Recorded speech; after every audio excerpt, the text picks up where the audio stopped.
दोस्तों फाइनली 10 मई को गाजा की तरफ से वो कमाल कर दिया गया है जिसकी वजह से इजराइल के साथ साथ दुनिया भर के सभी देश इस बात को लेकर हैरान हो चुके हैं कि गाजा ने ये कमाल कर कैसे दिखाया है। दरअसल 10 मई को गाजा की तरफ से इजराइल की राजधानी तल अवीव के ऊपर 270 रॉकेट दागे गए थे और इतने ज्यादा रॉकेट गाजा की तरफ से इसलिए दागे गए थे ताकि इजराइल का ज्यादा से ज्यादा नुकसान किया जा सके। और जैसे ही इजराइल की सेना को ये पता चला कि गाजा की तरफ से हमारे ऊपर रॉकेटों की बारिश की जा रही है, उस समय इजराइल के सैनिकों ने तुरंत ही आयरन डोम को एक्टिवेट कर दिया था। और इतने ज्यादा रॉकेट होने की वजह से आयरन डोम इन रॉकेटों को इंटरसेप्ट नहीं कर पा रहा था। इस हमले के दौरान जो गाजा की तरफ से 270 रॉकेट दागे गए थे, उनमें से आयरन डोम केवल 60 की संख्या में ही रॉकेटों को मार पाया था और जो बचे हुए 200 रॉकेट थे उनमें से ज्यादातर रॉकेट तो इजराइल के ओपन एरिया में आकर गिर गए थे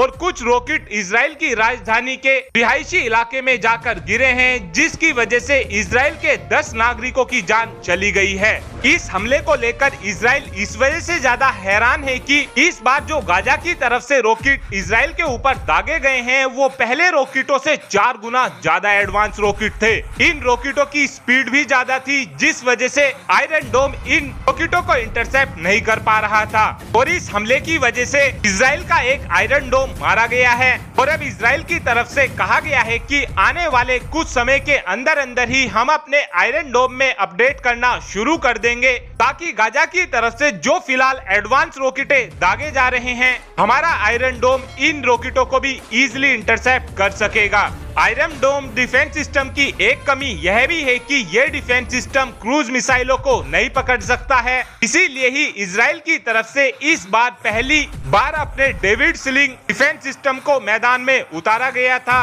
और डेविड स्लिंग डिफेंस सिस्टम इस तरीके की मिसाइलों को भी मार गिराने में सक्षम है।